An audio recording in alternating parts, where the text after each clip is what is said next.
அஸ்ஸலாமு அலைக்கும் வரஹ்மத்துல்லாஹி வபரகாத்துஹு. கண்ணியத்திற்குரிய அன்பர்களே, நமக்கு நிறைய தேவைகள் இருக்குது. நாம் அல்லாஹ் கிட்ட கேட்குறோம். சில விஷயங்கள் கிடைக்குது, சில விஷயங்கள் கிடைக்கிறது இல்லை. நாம் என்ன ஆயிடுறோம், உடனே அல்லாஹ் நம்மளை பழிய போட்டு நான் கேட்டதை கொடுக்கல அல்லாஹ் அப்படின்னு சொல்லிட்டு நாம் அல்லாஹ் மீது பழிய போட்டுடுறோம். பெருமக்களை, துஆக்கள் கேட்கக்கூடிய அந்த நேரங்கள், குறிப்பாக துஆக்கள் கபூலாகக்கூடிய நேரங்கள் அறிந்து, அந்த நேரங்கள் அல்லாஹ்விடத்தில் நாம் கேட்கிற போது அந்த துஆக்கள் மறுக்கப்படுறதில்லை அப்படிங்கிறாங்க எம்பெருமான் சையதுனா முஹம்மது ரசூலுல்லாஹி ஸல்லல்லாஹு அலைஹி வஸல்லம். ரெண்டு விஷயத்தை சொன்னாங்க. முதலாவது, பாங்கு சொல்லக்கூடிய அந்த நேரத்தில், இகாமத்து சொல்லக்கூடிய அந்த நேரங்களில் கேட்கக்கூடிய துஆ மறுக்கப்படுறதில்லை.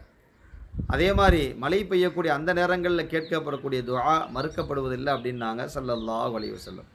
பெருமக்களே, அதனால் நம்முடைய துஆக்கள் எந்த நேரத்தில் கபூலாகும் என்பதை அறிந்து, அந்த நேரங்கள் ரப்பிடத்தில் கரமேந்தி நம்முடைய தேவைகளை கேட்டு அல்லாஹ் தருகிற அந்த வாழ்வாதாரத்தை பெற்று சிறப்பாக வாழ்வதற்கு முயற்சிப்போம். அல்லாஹ் கிருபை செய்வானாக.